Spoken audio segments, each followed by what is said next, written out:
It's Kacinda to open the score. Balls sprinting ahead, winning by day. Flicked into the end zone by Jerome Simpson. Pick up. Have you ever seen a try like that?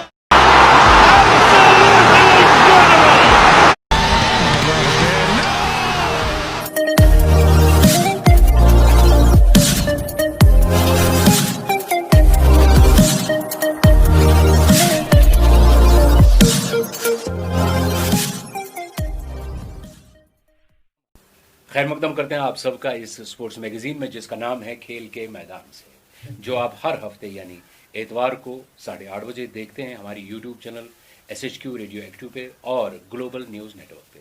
बात होती है कौमी, मकामी और ban अवी खेलों की। न सिर्फ खेलों की बल्कि खिलाड़ियों की भी बात होती है, और ख़ासकर वादी के खिलाड़ियों की बात होती है, उनसे बात होती है ताकि उनकी हौसला अफजाई हो जाए। आज के इस मैगजीन के आगाज़ में हम बात करेंगे टेस्ट सीरीज़ की। जो टेस्ट सीरीज़ आप जानते हैं कि इंग्लैंड और वेस्ट इंडीज़ के दरमियान जारी है, और पहला टेस्ट वेस्ट इंडीज़ ने जीता, दूसरा टेस्ट इंग्लैंड ने जीता यानी इंग्लैंड ने वापसी की, और तीसरा टेस्ट अभी जारी है। बात करेंगे दूसरे टेस्ट की। एक अच्छी वापसी की इंग्लैंड ने। सही बात है, अच्छी वापसी की। पिछली बार आपने मुझसे बात की थी और कहा था कि क्या इंग्लैंड वापसी कर सकता है, जी। क्या वेस्ट इंडीज अब चमक गया। मैंने कहा नहीं, वेस्ट इंडीज को ये झटके लगते रहते हैं, वो नॉर्मल हो जाते हैं। सही है। तो वेस्ट इंडीज नॉर्मल हो गया और एक खिलाड़ी का वो जवाब नहीं दे सके, वो बेन स्टोक्स है। बिल्कुल 70-80 की इनिंग, 175 की इनिंग, 3 विकेट मैच में, एक अमेजिंग कंट्रीब्यूशन एक आदमी का। कुछ लोगों ने मेरी यूट्यूब चैनल पे मुझसे पूछा था जब वॉश आउट हो गया एक दिन के, क्या हो सकता है। मैंने कहा वेस्ट इंडीज हार सकता है उनको। तो मेरे ख्याल में वो हैरान हुए। फिर मैंने कहा कि नहीं, वेस्ट इंडीज के पास ये तरीका है कि वो 2 दिन में 2 इनिंग समेट सकते हैं, उनको वो सिमट सकते हैं, और वो सिमट गए 2 दिन में 2 इनिंगों में। और रेजिस्टेंस नहीं दिखा पाई वेस्ट इंडीज की टीम। आखिरी दिन वैसे ही मुश्किल होता है, आज के दौर में कोई टीम नहीं टिक पाती है, और वेस्ट इंडीज से वो एक्सपेक्टेशन है भी नहीं कि वो प्रेशर ज़्यादा हैंडल करेंगे। और तीसरे टेस्ट की जब हम बात करते हैं, तीसरे टेस्ट में आगाज़ इंग्लैंड ने अच्छा किया, बिल्कुल सही आगाज़ किया। देखिए इंग्लैंड की यहाँ मैं दाद दूंगा कि वो 5 बॉलर और छठे बेन स्टोक्स भी बॉलर जो हैं लीग के मैदान में उतरे, क्योंकि they mean business, they want to win the test match. पिछली सीरीज उन्होंने हारी है वेस्ट इंडीज में, वो चाहते हैं इस बार सीरीज हमारे पास आए विजडन ट्रॉफी, तो इसीलिए वो इतने बॉलर लेके उतरे। तो हम सोचा बैटिंग कमजोर हो गई, लगी, लेकिन बटलर फॉर्म में आ गए, पोप फॉर्म में आ गए, तो टीम थोड़ी डगर पे चल पड़ी आगे। और रशीद एक चीज बता दूं कि ये आखिरी मर्तबा है जब ये 2 मुल्क विजडन ट्रॉफी के लिए खेलेंगे। उसके बाद ये ट्रॉफी जो है ये लॉर्ड्स के ग्राउंड में शोकेस में रख दी जाएगी। अगली सीरीज जो होगी वो सीरीज होगी रिचर्ड्स बोथम ट्रॉफी। बिल्कुल। ट्रॉफी इनके बीच में सीरीज का नाम बदल दिया गया। उसमें 2 चीजें हैं, रिचर्ड्स और बोथम ग्रेट प्लेयर, दोनों करीबी दोस्त, और दोनों समरसेट के लिए इकट्ठे खेलते थे। और अब आते हैं हम एक और सेगमेंट की जानिब। वो सेगमेंट ये है कि आज से हम अपने दोस्तों के, जो हमारे करम फरमा दोस्त हैं, उन्होंने कुछ सवाल भेजे हैं खेलों के हवाले से, तो आज कुछ सवाल हम शामिल करेंगे अपने प्रोग्राम थोड़ी देर बाद। पहले गुलजार के पास चलेंगे। ठीक है। स्पोर्ट्स न्यूज, खेल खबरों के साथ मैं गुलजार। खेल मंत्री किरण रिजिजू ने उम्मीद जाहिर की है कि सितंबर और अक्टूबर महीने से भारत में खेल सरगर्मियां शुरू की जा सकती हैं। पाकिस्तान के फास्ट बॉलर मोहम्मद आमिर दौरा इंग्लैंड के लिए क्लियर करार दिए गए हैं। आमिर का दूसरा कोरोना टेस्ट भी नेगेटिव आ गया, जिसके बाद PCB ने उन्हें इंग्लैंड के दौरे पर रवाना किया। आपको याद होगा कि अगले महीने पाकिस्तान और इंग्लैंड के दरमियान सीरीज का आगाज हो रहा है। उधर IPL 2020 का शेड्यूल जारी कर दिया गया है। IPL चेयरमैन ब्रिजेश पाटिल का कहना है कि यह टूर्नामेंट 19 सितंबर से 8 नवंबर तक UAE के 3 शहरों शारजा, अबू धाबी और दुबई में खेला जाएगा। उधर न्यूजीलैंड खिलाड़ियों ने IPL 2020 में खेलने की रजामंदी जाहिर की है। तमिलनाडु हुकूमत ने रियासत के स्पोर्ट्स स्टेडियम और स्पोर्ट्स कॉम्प्लेक्स को कौमी और बैनुल अक़वामी मुकाबले की प्रैक्टिस के लिए खोलने का फैसला लिया। ताहम खिलाड़ियों और बाकी अमले को SOPs पर अमल करने की हिदायत भी जारी की गई है। चीन में खेले जाने वाले WTA फाइनल समेत 11 टेनिस टूर्नामेंट्स मुअख्खर करने का फैसला किया गया है। उधर व्हीलचेयर टेनिस स्टार एस्थर वर्गीर को कैंसर के मुकम्मल इलाज के बाद अस्पताल से छुट्टी दे दी गई है। वाजह रहे 29 साला वर्गीर को इस साल जनवरी में ब्रेस्ट कैंसर डायग्नोज हुआ था।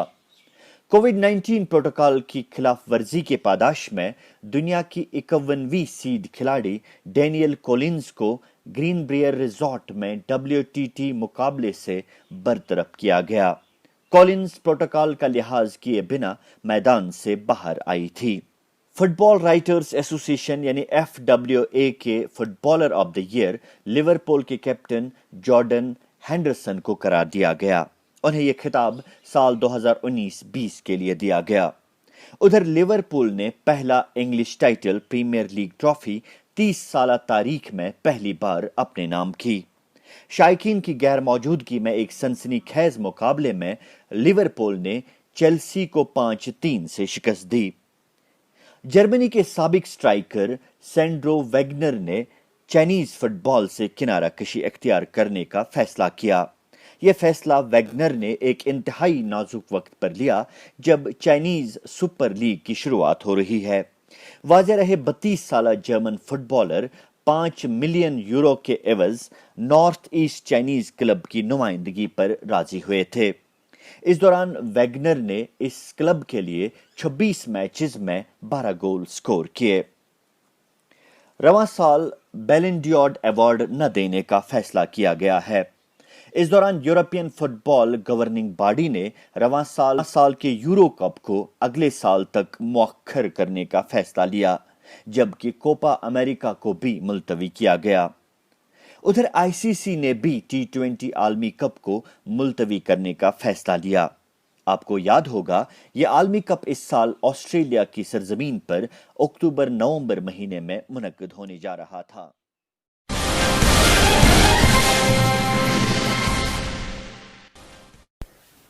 खेल के मैदान से आप देख रहे हैं हमारे YouTube चैनल पे SHQ रेडियो एक्टिव और ग्लोबल न्यूज नेटवर्क पे। तो अब आते हैं सवाल की जाने जो हमारे करम फरमाओं ने पूछे हैं। एक तो देखिए व्हाट्सएप ग्रुप पे पूछे हैं और कुछ लोगों ने मेरी यूट्यूब चैनल पे भी पूछे। यूट्यूब चैनल पे एक सवाल आया है तनवीर हिदायत का। आप पूछते हैं कि what is difference between batting and spot fixing. देखिए इंटरेस्टिंग सवाल इस सेंस में है कि लोग सब इस बारे में सोच रहे हैं, जब कश्मीर के जो हालात आप समझ रहे हैं बैटिंग के, ये अलग हालात है। बैटिंग का मतलब है जैसे इंग्लैंड में, इन्हें आगे एक और चीज की कि इंग्लैंड के बोर्ड ने क्यों इजाजत दी है बैटिंग की। बोर्ड ने इजाजत नहीं दी है। इंग्लैंड में कानून के तौर पे बैटिंग अलाउड है जी, कानून है बैटिंग का जी। और पोर्टल्स हैं, लोग हैं, ऑनलाइन आता है बैटिंग में आज क्या लग सकता है, क्या लग सकता है। मैं आपको एक सीधी बात समझाऊंगा। इंग्लैंड और वेस्ट इंडीज का टेस्ट मैच है, कहते हैं इंग्लैंड का जो ऑड्स हैं 8:4 है। ये नहीं अगर आप 4:8 है, आप 4 पे लगाएं आपको 8 मिलेंगे अगर इंग्लैंड जीतेगा जी जी। और वेस्ट इंडीज के हैं 3:10, अब 3 लगाएं तो 10 मिलेंगे अगर वेस्ट इंडीज जीतेगा। ये ऑड्स हैं, समझिए। इस ऑड्स पे लोग पैसा लगाते हैं, जिसकी टीम जीत जाती है उसको ऑड्स का पैसा बैटिंग कहते हैं। हाँ बैटिंग। और ये ऑफिशियली आप लगाते हैं, आप अपना पैसा देते हैं और आप मैच का रिजल्ट इन्फ्लुएंस नहीं करते हैं, आप उनके करीब कहीं नहीं है। सही। अब आप स्पॉट फिक्सिंग की बात कर रहे हैं। एक खिलाड़ी खेल रहा है, उसको कहा कि चौथी बॉल ओवर की नो बॉल करना जी, तो तुमको हम 50,000 रुपए देंगे या डॉलर देंगे और हम वहां बैटिंग में लगाएंगे क्या इस ओवर में कोई नो बॉल होगी कि नहीं होगी। लोग लगाएंगे नहीं होगी, लोग लगाएंगे हैं उधर माल कमा लेंगे। कहा कि पहले 10 ओवरों में ये टीम 70 से 80 रन बनाएगी, आप कहेंगे। लेकिन आपने अपने उन मैच वो लोगों के प्लेयरों से मिलके, स्पॉट फिक्सिंग में प्लेयर इन्वॉल्व होना बहुत जरूरी है, कहा है कि तुम पहले 10 ओवर में 50 ही रन बनाना जी जी। लोगों ने 60 से 70 पे पैसा लगा लिया, आपने टीम को रुकवा के उनको माल खिला के 50 रन बनवा दिए, आप सारा पैसा जीत के, प्लेयर ने पैसा कमाया। ये फ्रॉड हो गया, ये चीटिंग हो गई, ये चोरी हो गई, आपने मैच का रिजल्ट और मैच की प्रोग्रेस इन्फ्लुएंस की, और ये जुर्म है, ये स्पॉट फिक्स, ये जुर्म, ये स्पॉट फिक्स। और एक सवाल भेजा है शफी परा ने। आप लिखते हैं कि इन तीनों में से जिनका नाम मैं ले रहा हूँ, कौन से कैप्टन बेहतरीन थे? पहले रिकी पॉन्टिंग, सौरव गांगुली और MS धोनी। अगर आप रिकॉर्ड पे जाएंगे तो Ponting heads and shoulders above them. इतने टेस्ट मैच पॉन्टिंग ने जीते हैं, इतनी सीरीज लगातार, 2 वर्ल्ड कप जीते हैं, तो पॉन्टिंग का तो हिसाब ही कोई नहीं लगा सकते। अब इतने ज्यादा मैचों में कैप्टनशिप की है पॉन्टिंग। एक और सवाल मैं पढ़ता हूँ, लेकिन इससे रिलेटेड ये भी है कि अब किस खिलाड़ी का ज्यादा इम्पैक्ट रहा एज कैप्टन, अच्छा, वो माना जाता है इंपॉर्टेंट कैप्टनशिप में। टीम का तौर तरीका बदलने में, एक सिस्टम बदलने में, नया सिस्टम लाने में जो कामयाब रहा वो गांगुली है, धोनी भी नहीं है। धोनी को गांगुली की टीम मिली, गांगुली का एटीट्यूड मिला, जॉन राइट का एटीट्यूड मिला, जो धोनी लेके आगे बढ़े, वो इसीलिए गांगुली वहां बहुत ऊपर हो जाते हैं, जैसे टाइगर पटौड़ी ऊपर हो जाते हैं, इंडिया में ग्रेटेस्ट कैप्टन माने जाते हैं, क्योंकि उन्हें इंडिया का एटीट्यूड गेम में बदल दिया। आसिफ गुल पूछते हैं सुगाम लोलाब से कि फुटबॉल में मैनेजर का क्या रोल रहता है? मैनेजर का बहुत इंपॉर्टेंट रोल है फुटबॉल में। इंटरनेशनल फुटबॉल में कोच नहीं होता है, इसके अंडर बहुत से कोचेज होते हैं मैनेजर के। एक बहुत बड़ी टीम होती है 20-30 आदमियों की इसके अंडर, लेकिन ये चीफ सेलेक्टर भी खुद ही होता है और वाइड सेलेक्टर होता है। पहली बात, स्ट्रेटेजी गेम की ये बनाता है, मैदान में कौन कब उतरेगा, कब जाएगा, क्या होगा, ये करता है। प्लेयर्स को कंट्रोल ये करता है, गाइड ये करता है, ये अपने क्लब को गाइड करता है या टीम को, किसको खिलाना है, किसको लाना है, किसको खरीदना है, किसको बेचना है। तो आप समझिए जितना पावर फुटबॉल के मैनेजर के पास है उतना क्रिकेट में बोर्ड के पास भी नहीं होता है, जितना एक अकेले आदमी के पास है। इसीलिए सोच समझ के मैनेजर को बनाया जाता है और ये देखा जाता है कि क्या इस मैनेजर में कैपेबिलिटी है इतने स्टार्स और टीमें कैरी करने की। आसिफ गुल का दूसरा सवाल है, आप पूछते हैं कि फुटबॉल लीग के हवाले से या फुटबॉल लीग के बारे में तफसील से बताइए, और पॉइंट्स, डिक्लेरेशन और विनर कैसे तय पाता है? ये लोलाब से, सुगाम लोलाब से। तो इसमें ख़ास बात यह है कि जो दुनिया भर में लीग्स होती हैं वो इंडियन लीग से मुख्तलिफ होती हैं। जो इंडिया में इस वक्त ISL है उससे मुख्तलिफ, जी जी, आई लीग से मिलती है। जी जी। देखिए समझिए आप, प्रीमियर लीग है, प्रीमियर लीग में अगर 18 टीमें हैं तो हर टीम को एक मैच अपने ग्राउंड में, एक उनके ग्राउंड में खेलना है। बिल्कुल, 2 मैच खेलने हैं और इसी तरह साल चलता रहेगा पूरा। कोई फाइनल सेमीफाइनल नहीं होगा जैसे ISL में होता है। इसके बाद डायरेक्ट हाईएस्ट पॉइंट वाली टीम चैंपियन बन जाएगी। यही तरीका है लीग्स का। और अब चलते हैं हम नेशनल मेडलिस्ट जूडो में हमारी एक बच्ची काबरा अल्ताफ, उसके पास मंसूर परे ने ये रिपोर्ट तैयार की है। मेरा नाम काबरा अल्ताफ है, नेशनल जूडो मेडलिस्ट। जूडो के बारे में बोलना चाहूंगी। जूडो एक कॉम्पैक्ट एंड ओलंपिक स्पोर्ट है, जापानीज मार्शल आर्ट है जो एक प्रॉपर किट और प्रॉपर मैट एरिया पे खेला जाता है। इसमें आप अपने ओपोनेंट को हराने के लिए उन्हें थ्रो कर सकते हैं फ्लोर पे, चोक कर सकते हैं, लॉक कर सकते हैं या फिर पिन कर सकते हैं। ये जो पूरी फाइट होती है ये 4 मिनट की होती है, जो कुछ ही सेकंड में कंप्लीट भी हो सकती है, या फिर अगर 4 मिनट तक कोई डिसीजन नहीं रहा तो तब तक कंटिन्यूस चलेगी जब तक कोई ना कोई स्कोर करे। मेरी शुरुआत इस गेम में 2011 में हुई। प्रोफेशनली मैंने शुरू किया इंडोर स्पोर्ट्स कॉम्प्लेक्स श्रीनगर में, जब हमारे कोच वहां पे शफकत शफी थे। और उसके बाद पहले साल में स्टेट में गोल्ड मेडल रहा और नेशनल में सिलेक्शन हुआ। और उसके बाद पहला जो मेरा नेशनल का मेडल है वो 2013 में मिला, जूनियर नेशनल चैंपियनशिप देहरादून में ब्रोंज रहा। उसके बाद ही मेरा सिलेक्शन इंडिया कैंप के लिए हुआ, जो मैंने शिलारू में अटेंड किया 13-14 में। और मैंने फिर ट्रायल दिया था centre of excellence NSNIS Patiala में, जहाँ पे मेरा सिलेक्शन हुआ और मैं वहाँ पे 2.5 ईयर्स के लिए रही, जिसके दौरान मेरा और एक जूनियर नेशनल चैंपियनशिप में मेडल रहा शिलोंग में, और एक बार इंडिया कैंप में सिलेक्शन हुआ। उसके बाद ही जो है वहाँ पे first J&K open judo championship हुई, जिसमें मुझे बेस्ट प्लेयर वुमन का प्राइज मिला। सेंटर ऑफ एक्सलेंस में मेरे कोच रहे जीवन शर्मा, जो द्रोणाचार्य अवार्डी भी है। उसके बाद मैंने क्वालिफाई किया HGFI नेशनल्स के लिए 2017 में जो हुआ, और वहाँ पे मुझे गोल्ड मेडल मिला। और उसके बाद ही मैंने सर्टिफिकेट कोर्स जो है जूडो में अपना कंप्लीट किया, और फिर मेरा सिलेक्शन हुआ IAS एकेडमी बैंगलोर, जहाँ पे मेरे कोच मामू का और फिर से मिस्टर जीवन शर्मा थे। और फिर मैंने उस दौरान जूनियर नेशनल चैंपियनशिप में जलंधर 2018 में और एक मेडल लिया। और उसके बाद मैंने क्वालिफाई किया खेलो इंडिया गेम्स 2019 के लिए, जिसमें मेरा सिल्वर मेडल रहा।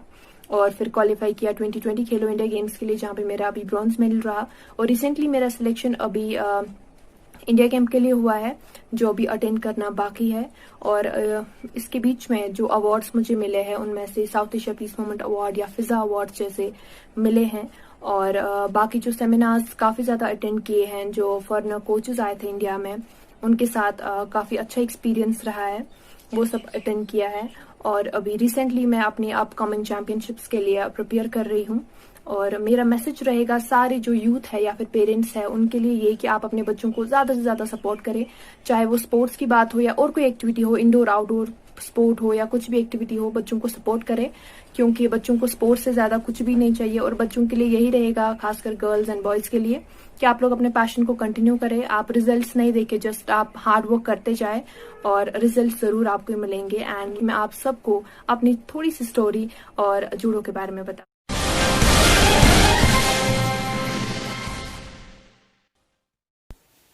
वीकली स्पोर्ट्स मैगजीन में अब हमारे पास एक नई रिपोर्ट आई है ग्राउंड के हवाले से, लेकिन वो थोड़ी देर बाद हम पेश करेंगे अपने नाजरीन की खिदमत में। लेकिन कुछ सवाल मैं चाहूँगा कि पूछूं आपसे। वो लोगों ने पूछे आसिफ ने राशनपुरा कुपवारा से सवाल पूछा है। आप पूछते हैं कि T20 वर्ल्ड कप जो शेड्यूल्ड था, क्या कोविड SOP के तहत खेला जाएगा या मनसूख किया जाएगा? वो तो मनसूख हो गया, वो ऑलरेडी मनसूख हो गया है और अब नहीं होगा T20 आलमी कप इस साल, क्योंकि ऑस्ट्रेलिया ने कहा हमारे पास कंडीशन नहीं है, हमारे यहाँ बहुत ज़्यादा कोविड फैला है, हम कंडक्ट नहीं कर सकते। क्या अल्टरनेटिव वेन्यू हो सकता था, इसकी बात नहीं हुई। वाजिद गुलजार बांडीपुरा से पूछते हैं, बेन स्टोक्स कैसे कप्तान है? ये पता नहीं चला, एक मैच में कैप्टनशिप की है उनने, तो इसलिए हम कह नहीं सकते। और मैच भी हार गए। थोड़ा इंसान को थोड़ा टाइम मिले, फिर प्रूव होता है कैप्टन कैसा है आदमी। इनका दूसरा सवाल है, T20 world cup has been postponed to next year and in the meanwhile IPL will be held in UAE in the same window.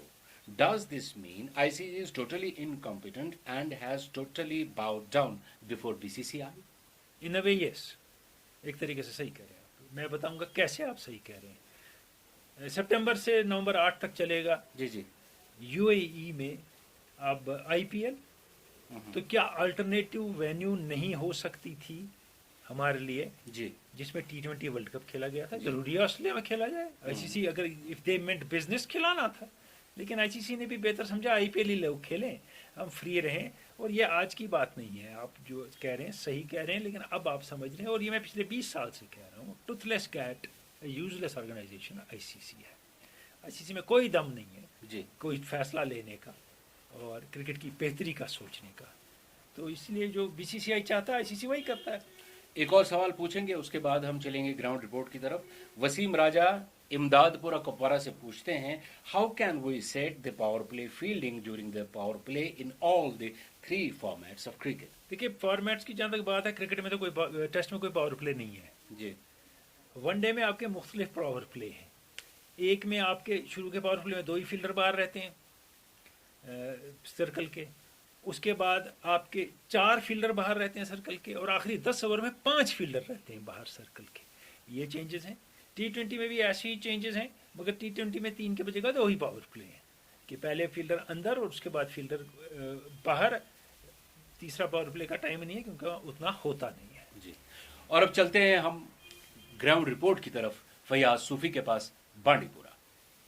नाजरीन, आप जुड़ चुके हैं खेल के मैदान से के साथ और मैं हूं आपका दोस्त फयाज सूफी। इस वक्त हम मौजूद हैं बांडीपुर के शेर कश्मीर स्पोर्ट्स स्टेडियम। क्रिकेट और फुटबॉल के बड़े बड़े टूर्नामेंट्स यहाँ मुनक्किद किए जाते हैं हर साल। आप देख सकते हैं कि कितना ग्रीन है ये स्टेडियम। ऐसा लग रहा है कि जैसे ग्रीन कारपेट बिछाया गया है पूरे स्टेडियम में। आजकल ये स्टेडियम वीरा पड़ा है चूँकि कोई एक्टिविटी नहीं हो रही है। आप जानते हैं क्यों? कोविड-19 के चलते। और 1 अगस्त 2019 को यहाँ पर सिंथेटिक एथलेटिक ट्रैक की जो है वो सगी बुनियाद रखी गई थी। उसके बाद कुछ एसोसिएशंस ने उसके खिलाफ प्रोटेस्ट भी किया। कुछ एसोसिएशंस इसके हक में है कि यहाँ पर सिंथेटिक एथलेटिक ट्रैक बने और साथ साथ फुटबॉल के लिए एस्ट्रोटर्फ भी बने।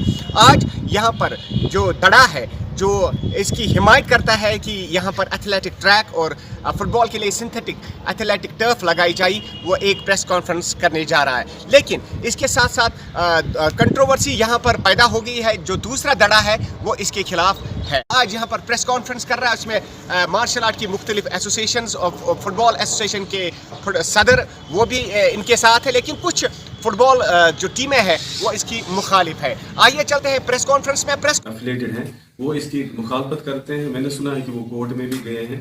उनको भी हम अपील करते हैं कि पहले हम डिस्कस करें, आपस में बैठ के डिस्कस करें। ये ना हो कि ये प्रोजेक्ट किसी कंट्रोवर्शियल का शिकार बने और यहाँ से किसी और डिस्ट्रिक्ट में शिफ्ट हो जाए।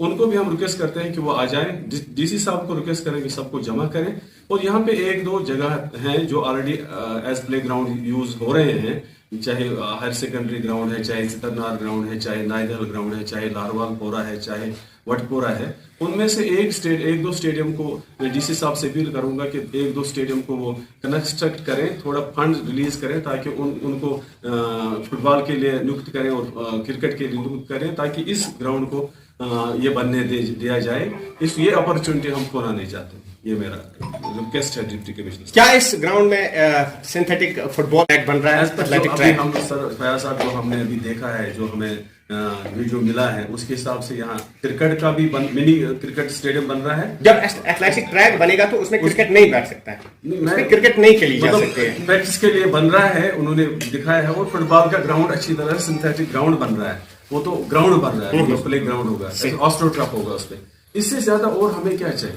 हम इस अपॉर्चुनिटी को खोना नहीं चाहते, कंट्रोवर्शियल नहीं होना चाहिए। मैं तो तमाम सपोर्ट्स फ्रेटर्निटी को यहाँ रिक्वेस्ट करता हूँ कि वो जमा हो जाए एक जगह पे, अच्छा डिसीजन ले जो हमारे बांडीपोरा के हित में हो। मुख्तलिफ स्पोर्ट्स एसोसिएशंस ने आज यहाँ पर ये प्रेस कॉन्फ्रेंस बुलाई है। मैं देख रहा हूँ कि कुछ एसोसिएशंस के मेंबर आए हैं, वॉलीबॉल के नहीं है, कबड्डी के नहीं है, वॉलीबॉल एसोसिएशन के जो सेक्रेटरी हैं वो नहीं है, और इसमें साथ साथ फुटबॉल के जो यहाँ पर बांडीपोरा फुटबॉल कम्युनिटी है वो इसकी मुखालिफ है। क्या कहना चाहेंगे? फुटबॉल प्रेसिडेंट यहाँ मौजूद है आपके, लेकिन यहाँ पर दूसरी एसोसिएशन भी है, Bandipora football community, district football association साथ है, प्रेसिडेंट साथ है। आप करिए सर बात। जो प्रोजेक्ट इस वक्त आ रहा है ये दोबारा आ नहीं सकता, ये बांडीपोरा के लिए बहुत जरूरी है। अब हम इसमें कुछ जो हमारी कुछ और एसोसिएशंस है उनको कुछ तहफ़्फ़ुज़ात है, हम भी उनके साथ है उस बारे में। हम चाहते हैं कि डिस्ट्रिक्ट एडमिनिस्ट्रेशन सारे जो ये यहाँ के जो सपोर्ट्स एसोसिएशन है उनको उनकी एक मीटिंग बुलाए, उनको ये कन्फ्यूजन दूर करे कि ये स्टेडियम कैसे बनता है, इसमें क्या क्या खेला जा सकता है और किनको खेलने की इजाज़त दी जा सकती है। एक तो एक मीटिंग बुलाए, उनको एक कन्फ्यूजन दूर करे, और इसके साथ साथ हम जो मंत्री साहब ने भी कहा, पलोसा हायर सेकेंडरी है, चित्तरनार है, नायदी हाल है, ये ज़मीन इस वक्त अवेलेबल है, तो इसमें थोड़ा सा काम करना है। ये अल्टरनेटिव बन सकता है अगर गवर्नमेंट चाहे तो मगर इसमें सबसे ज़्यादा ज़रूरी है कि पहले जो बांडीपोरा की जो जितने भी ये सपोर्ट्स एसोसिएशन है उनकी एक मीटिंग ज़रूरी होनी चाहिए, उनका इत्तेफाक होना चाहिए, उसके बाद काम शुरू। 1 अगस्त 2019 को जब यहाँ पर सिंथेटिक एथलेटिक ट्रैक की इनॉग्रेशन की गई, आप उस वक्त अगेंस्ट थे इसके, आज कैसे फेवर में हो गए? नहीं, अगेंस्ट नहीं थे, सब वहाँ थे। हम उस वक्त भी यही बात उनसे कह रहे थे कि जब आप ये बना देंगे तो फुटबॉल और क्रिकेट का क्या होगा। तो उस वक्त भी उन्होंने यही बात बताई थी कि फुटबॉल और क्रिकेट यहाँ हो सकता है। हम उसी बात पर चल के आज भी वही कह रहे हैं। अगर इसमें उन्होंने कुछ चेंज किया है, इसीलिए हम गवर्नमेंट से अपील करते हैं, डिस्ट्रिक्ट एडमिनिस्ट्रेशन से अपील करते हैं, जो भी यहाँ के जितने भी सपोर्ट्स बॉडीज हैं उनकी एक मीटिंग बुला के उनको मुतमईन करके इस पर काम लगाए। हमें कोई एतराज नहीं है। इसमें प्रेस कॉन्फ्रेंस के बाद उस धड़े से भी बात करने की कोशिश करेंगे जो इसके खिलाफ है। कॉन्फ्रेंस हुई शेर कश्मीर स्पोर्ट्स स्टेडियम में उन लोगों की, मुख्तलिफ एसोसिएशंस की, जो इसके हक में है कि बांडीपुर के इस स्टेडियम में एथलेटिक ट्रैक बने और साथ साथ सिंथेटिक ट्रैक बने फुटबॉल के लिए। आप क्यों अपोज कर रहे हैं? देखिए, सबसे पहले आपको शायद हम जो पहले इससे पहले हमने जो प्रेस कॉन्फ्रेंस एक दी थी, हमने साफ वहाँ पे बोला था कि हम इस ट्रैक के खिलाफ नहीं। हमारा जो भी फुटबॉल के प्लेयर्स हैं या क्रिकेट के प्लेयर्स हैं या जो भी यहाँ पे बाकी एसोसिएशन के प्लेयर्स हैं, वो बिल्कुल इस ट्रैक के खिलाफ नहीं है। हम कहते हैं कि ये जो हमारा स्टेडियम जहाँ पे हमारी सारी गेम्स आज तक चलती आ रही है पिछले 40 ईयर्स से, तो हम कहते हैं कि वो गेम्स हम प्रॉपर्ली आगे भी चलाएं ताकि हमारे नेशनल प्लेयर्स आगे जा सके, हमारा क्रिकेट आगे जा सके, हमारा फुटबॉल आगे जा सके। हम इतना चाहते हैं उनसे कि प्लीज़ जो ट्रैक यहाँ पे बनाना चाहते हैं, आपके पास पहले से इतनी लैंड पड़ी है यहाँ पे, तो वहाँ पे शिफ्ट कीजिए। हम टोटली इसके खिलाफ नहीं है। आप मुझे एक जो हमारा वीडियो होगा, एक बयान हमारा ये सुनाइए कि हमने कभी इससे कहा है कि नहीं ये बांडीपोरा में नहीं आना चाहिए। हम कहते हैं बेशक शौक से लाइए यहाँ पे, हम वेलकम करते हैं इस स्टेप को, लेकिन हम कहते हैं कि स्टेडियम एक है हमारा यहाँ पे, इसको इन्वॉल्व होना कीजिए क्योंकि सारी जो एसोसिएशन है वो इसमें इन्वॉल्व है। हम चाहते हैं कि आप किसी और जगह वो लैंड डिसाइड कीजिए। अगर वो लैंड आपको मिले क्रिकेट स्टेडियम के लिए, क्या आपको कोई एतराज़ है? ये बात क्रिकेट की नहीं है, बात ये फुटबॉल की भी है, बात ये बाकी गेम्स की भी है। अगर आप यहाँ पे एथलीट ट्रैक बनाना चाहते हैं, दैट मीन्स वो एथलीट ट्रैक टर्फ जो है, सिंथेटिक टर्फ जो है, पर्टिकुलर रेस के लिए बनेगी। बाकी गेम्स तो वैसे भी खेल सकते हो, जितने भी गेम्स आती है, जितने भी एसोसिएशंस है इंडिया में, वो तो वैसे भी यहाँ पे गेम चलती है, लेकिन मसला अब रेस का आ रहा है। सो एक गेम की वजह से अगर आप बाकी गेम्स को यहाँ पे बंद करना चाहते हैं तो हम इसके टोटली खिलाफ है यहाँ पे। उसको हम कभी इस चीज़ का सपोर्ट नहीं कर सकते। क्या कहना चाहेंगे गवर्नमेंट से? गवर्नमेंट साहब इंशाल्लाह यही कहना चाहेंगे कि हम जो अभी तो हमें अल्हम्दुलिल्लाह जो हाई कोर्ट में अभी जो हमारा जो रिट पिटीशन जारी है, और इंशाल्लाह हमें यकीन है कि वो फैसला हमारे हक में आएगा, कोर्ट हमारे हक में ही फैसला देगा, क्योंकि जेन्युइन है, हम बिल्कुल भी कुछ गलत चीज़ नहीं मांग रहे हैं उन चीज़ से। लेकिन फिर भी हम गवर्नमेंट से यही रिक्वेस्ट करते हैं कि आप पहले आप खुद ही जायज़ा लीजिए कि कितने लड़के इसमें इन्वॉल्व हैं, जो ऑलमोस्ट 10,000 में कम से कम मिनिमम कहूँगा कि 10,000 लड़के जो हमारे स्टेडियम में खेलने आते हैं, या बाहर डिस्ट्रिक्ट से भी खेलने आते हैं, फिर बाहर स्टेट से भी यहाँ पे खेलने आते हैं। अगर वो चीज़ आप बंद करना चाहते हैं तो ठीक है, सारे लड़कों का कत्ल कीजिए, उनको और कोई काम दीजिए, क्योंकि जब खेलना यहाँ पे बंद ही हो गया तो फिर ठीक है, अगर कोई ड्रग्स में भी इन्वॉल्व हो सकता है कल वो, तो फिर पूरा गवर्नमेंट की जिम्मेदारी होगी इस टाइम। बहुत बहुत शुक्रिया हमारे साथ बात करने के लिए।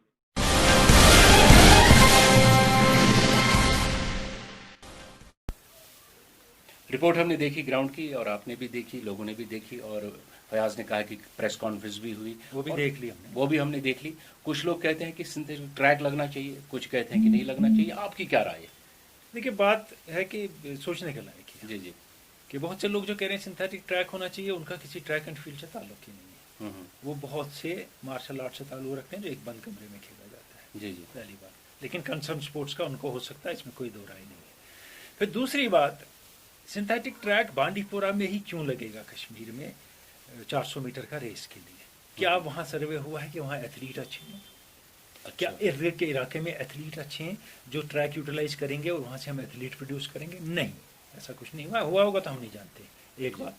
दूसरी बात, आप सोचिए कि सिंथेटिक ट्रैक नेहरू स्टेडियम में जो लगा है जब दिल्ली में, huge and massive stadium, high calibre का, वो सड़ रहा है, उसको मेंटेन नहीं कोई कर पाता है, इसकी मेंटेनेंस कॉस्ट बहुत है। अच्छा, तो क्यों नहीं श्रीनगर में कहीं ये लगता सिंथेटिक ट्रैक, जहाँ सब आते, जहाँ इंफ्रास्ट्रक्चर था रहने का भी।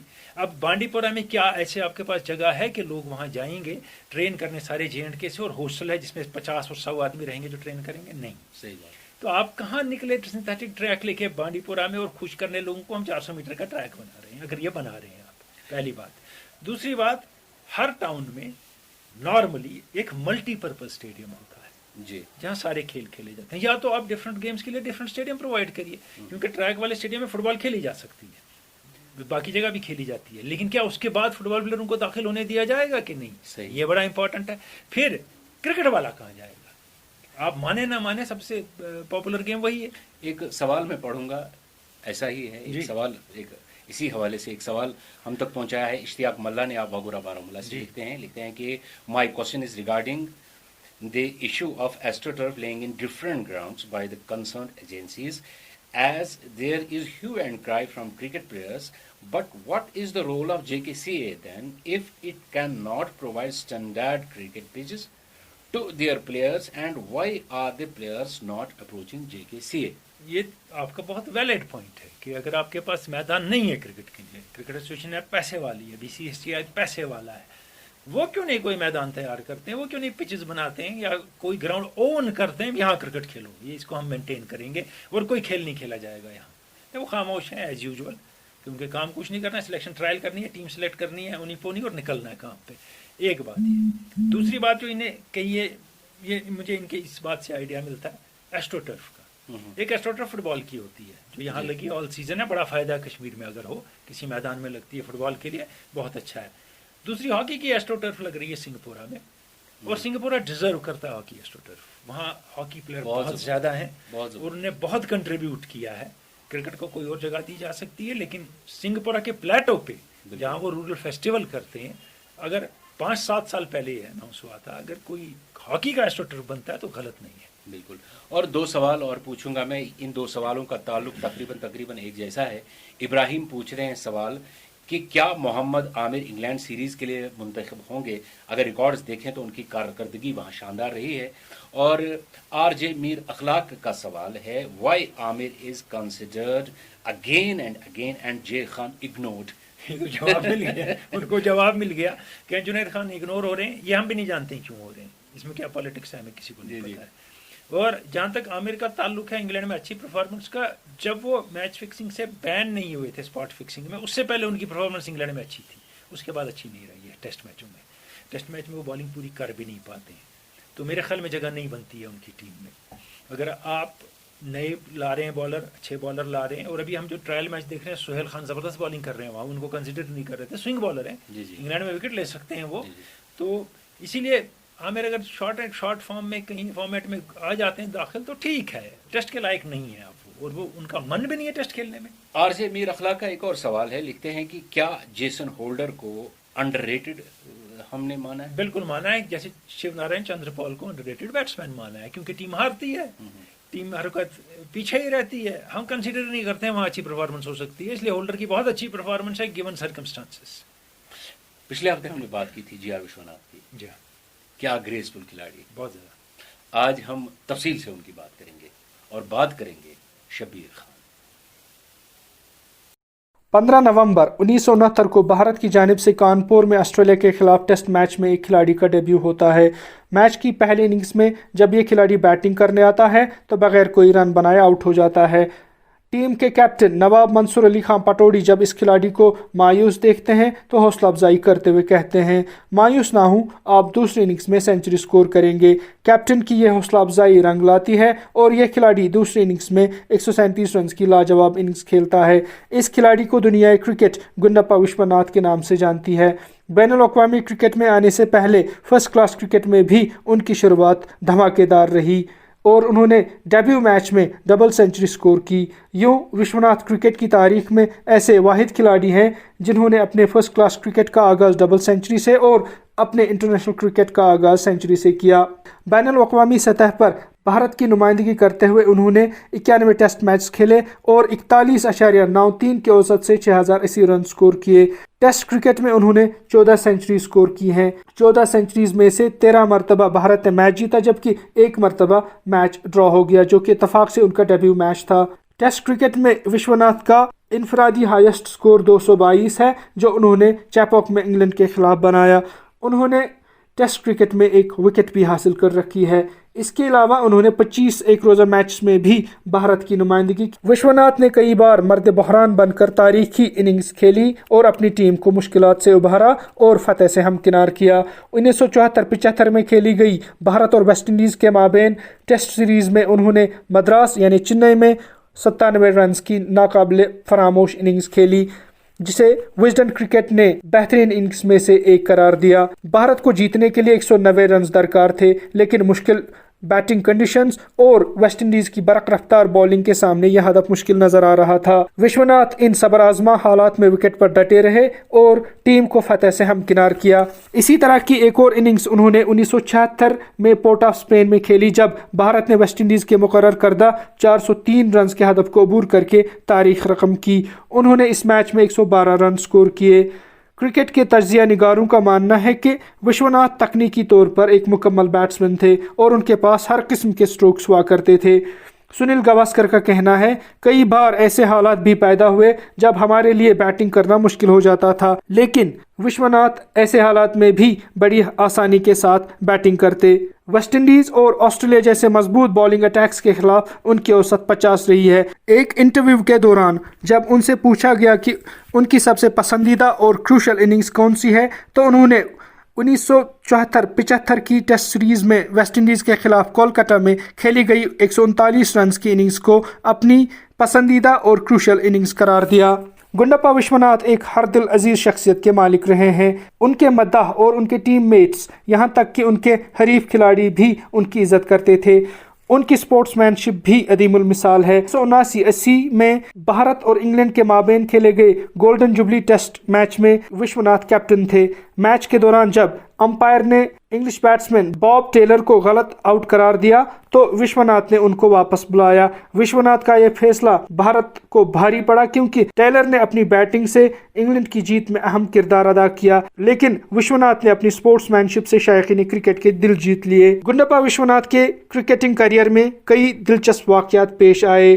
1973-74 की भारत और इंग्लैंड के माबेन खेली गई टेस्ट सीरीज के आखिरी टेस्ट में जब विश्वनाथ ने सेंचुरी स्कोर की तो इंग्लिश क्रिकेटर टॉनी ग्रेग ने उन्हें गोद में उठाया और लोरी सुना दी। इंग्लैंड की इनिंग्स में जब टॉनी ग्रेग ने सेंचुरी बनाई तो विश्वनाथ और सुनील गावस्कर ने उन्हें गोद में उठाने की कोशिश की, लेकिन दोनों भारी भरकम टॉनी को उठाने में नाकाम रहे। गुंडप्पा विश्वनाथ के सुनील गावस्कर के साथ गहरे मरासिम थे, जो बाद में रिश्तेदारी में तब्दील हुए जब उन्होंने सुनील गावस्कर की बहन के साथ अज़वाजी रिश्ता कायम किया। सुनील गावस्कर ने भी विश्वनाथ की ताजीम में अपने बेटे रोहन जय विश्व गावस्कर के नाम में विश्व शामिल किया। गुंडप्पा विश्वनाथ ने 2 बार कैप्टनसी के फराइज अंजाम दिए। 1981 में वो बैनुल-अक़वामी क्रिकेट से सुबकदोश हुए। रिटायरमेंट के बाद भी वो क्रिकेट से जुड़े रहे। 1999 से 2004 तक वो ICC के मैच रेफरी रहे। इसके अलावा वो नेशनल सिलेक्शन कमेटी के चेयरमैन और इंडियन क्रिकेट टीम के मैनेजर भी रहे हैं। क्रिकेट में मुल्क का नाम रोशन करने के एवज उन्हें 1977 में अर्जुन अवार्ड से नवाजा गया, जबकि 2009 में BCCI ने उन्हें CK Naidu life time achievement के एजाज से नवाजा। बिलाशुबा गुंडप्पा विश्वनाथ दुनिया के अजीम तरीन क्रिकेटर्स में से एक हैं।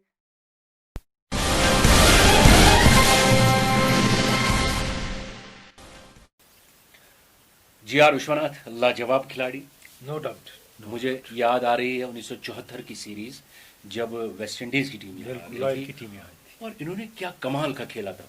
सही बात है, कलकत्ता टेस्ट जीता इंडिया ने, उसमें एक इनिंग में 52, एक में 139 और 316 में से 139 और इंडिया टेस्ट जीत गया। वो बेमिसाल बैटिंग। फिर 97 रन बनाते हैं अगले टेस्ट में नॉट आउट टेल अंडर्स के साथ खेल के, जब इंडिया 190 स्कोर करता है कुल अपनी फर्स्ट इनिंग। बिल्कुल।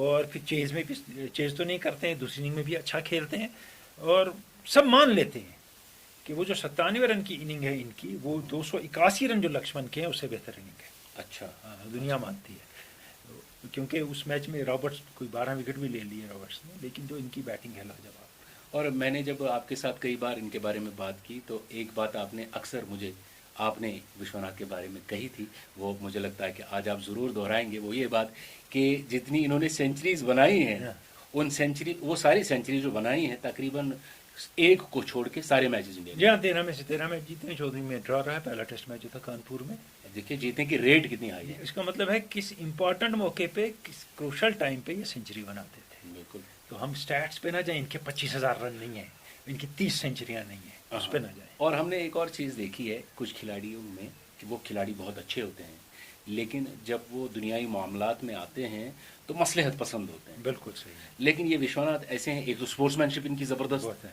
आपको याद होगा जुबली टेस्ट। बिल्कुल सही है, 1980 का जुबली टेस्ट, वो एक जब इन्होंने खिलाड़ी को वापस बुलाया। देखिए उसमें ऐसा हुआ, अभी शबीर खान ने भी कहा, लेकिन ये पूरी बात नहीं कर पाए। तो उसमें ऐसा हुआ कि इंडिया ने पहले बैटिंग की तो 242 रन बनाए, इंग्लैंड के 58 पे 5 हो गए, करसन गावरी विकेट ले रहे थे, बोथम खेल रहे थे, तो बॉब टेलर खेलने आए। जी जी। 27 रन के बाद बॉब टेलर का कैच हो गया किरमानी के हाथों, तो कपिल देव की बॉल पे। तो बॉब टेलर ने पीछे मुड़ के देखा और विश्वनाथ को हाथ से दिखाया ऐसे कि क्या मैं कैच हुआ हूँ, अंपायर ने आउट दिया है। जी जी। विश्वनाथ ने कहा नहीं हुआ, अंपायर को कहा इसको वापस बुलाओ। और 177 रन की पार्टनरशिप बोथम और ये रखते हैं, और इंडिया 10 विकेट से बाद में मैच हार जाता है, लेकिन अपनी स्पोर्ट्समैनशिप पे डटे रहे। क्या बात। विश्वनाथ वहाँ, उन्होंने कभी रिग्रेट नहीं किया कि मैंने क्यों वापस बुलाया, उसने कहा यही मुझे करना चाहिए था और मैंने किया। एक बात उस टेस्ट के बारे में कहूँगा कि हम बहुत ऑलराउंडर्स की बात करते हैं और एक ऑलराउंडर को नॉर्मली इग्नोर करते हैं जो उस पीरियड का ग्रेटेस्ट ऑलराउंडर था। जी जी। चारों में से इयन बोथम। बिल्कुल। उस मैच में वो 114 रन बनाते हैं 144 बॉल में, वो 13 विकेट लेते हैं 106 रन देके बॉम्बे के विकेट पे। वाह वाह। Imagine it. वाह वाह। वो कौन से खिलाड़ी होते, इयन बोथम। बोथम का टेस्ट मैच था। इंशाल्लाह बोथम के बारे में भी हम एक आगे बात करेंगे तफसीलन। मैं चाहूंगा कि कुछ और सवाल आपसे पूछूं, हालांकि मेरे नहीं है। पहले एक बात करते हैं रशीद जी जी, जो हमारा पिछला क्विज था जी, उसका जवाब बता दो। जवाब बता। चलिए ठीक है, हमने आपको एक तस्वीर दिखाई थी, कहा था कि आप इस खिलाड़ी को पहचानिए।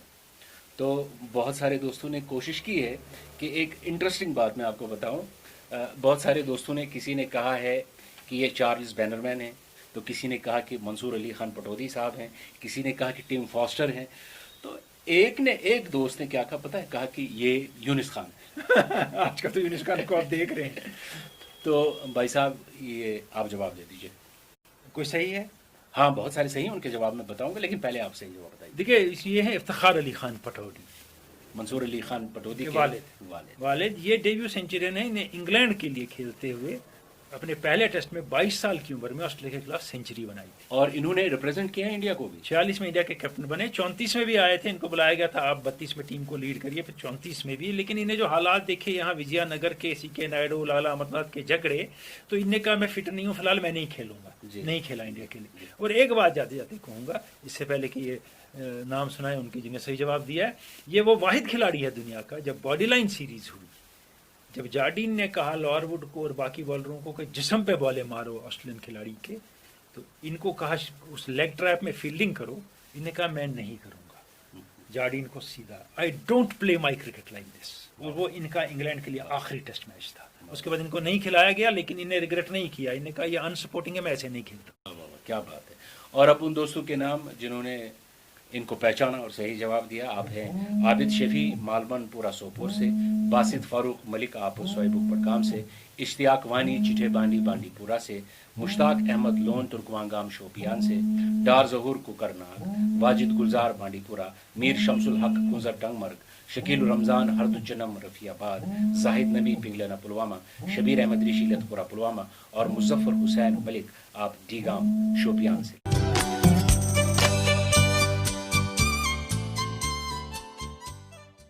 देखिए बहुत बहुत मुबारक आपको, आपकी तस्वीर भी आई और आप देख रहे होंगे, और उसके बाद आपने सही जवाब दिया, अच्छी बात है। लेकिन किसी शख्स ने ये भी लिखा था कि अब गूगल पे सब पता चलता है, आप सवाल क्यों पूछते हैं।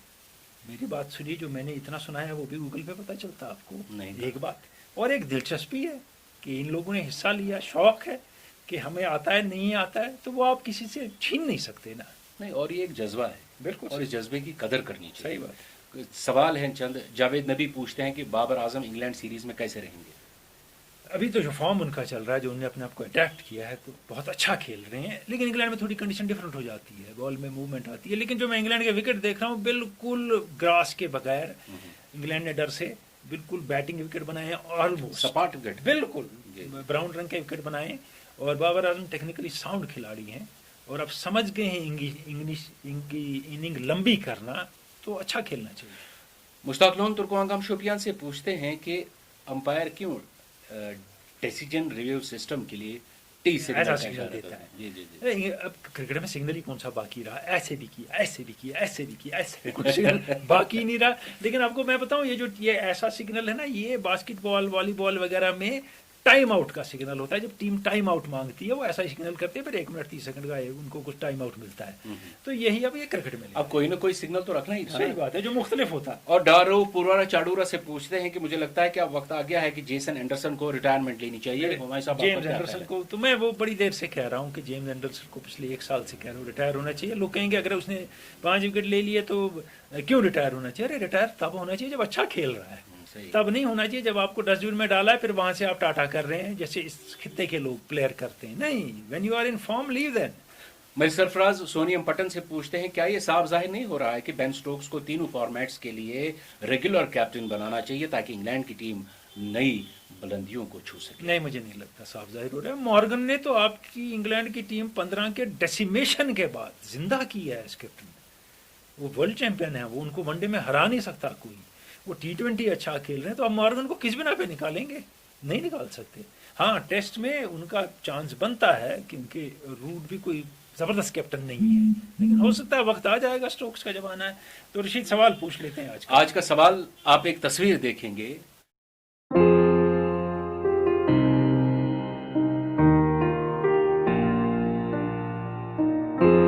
ये एक प्ले ग्राउंड है, आपको इस ग्राउंड को पहचानना है। देखिए, ये एक एंट्रेंस है, one of the main entrances of a test cricket ground in the world. आपको बताना है किस ग्राउंड की ये मेन एंट्रेंस है, one of the main entrances किस ग्राउंड की, उस ग्राउंड का नाम लिखेंगे आप। आने वाले फ्राइडे तक यानी जुमे तक आप अपना जवाब लिखिएगा। ये जो हमारा इस वक्त व्हाट्सएप नंबर आप देख रहे हैं अपने स्क्रीन पे, तो ये व्हाट्सएप नंबर है, इस पर आप अपना नाम, जगह का नाम लिखिएगा और भेज दीजिएगा जुमा से पहले पहले। और एक बात मैं यहाँ पे कहना चाहूँगा, हमारा जो व्हाट्सएप ग्रुप है KKMS का, बहुत सारे दोस्त एक मखसूस पीरियड के लिए हमने कहा है कि आप अपने सवाल जुमेरात को, जी हाँ, 12 से 2 तक 12 से 2 तक आप उस पर सवाल पूछ सकते हैं जो हम यहाँ पर फिर जवाब देंगे। लेकिन यहाँ एक मैं सवाल, एक बात कहूँगा अपने तमाम करम फरमाओं से, वो ये कि आप अपना नाम और जगह का नाम जरूर लिखा कीजिए। आप वो नंबर और शप्पू और पप्पू ना लिखें। फिर हम वो यहाँ वही बोलेंगे ना, एक बात। दूसरी बात है कि सवाल हमसे पूछा गया, आप जवाब देने की जहमत ना करें। बहुत सारे लोग हम दे जवाब देंगे, दे देते हैं, हम जवाब नहीं देते, फिर वो आपसे ही पूछते ना, वो हमसे पूछ रहे हैं। इस वक्त लेते हैं अपने प्रोग्राम से इजाजत। खुदा हाफिज।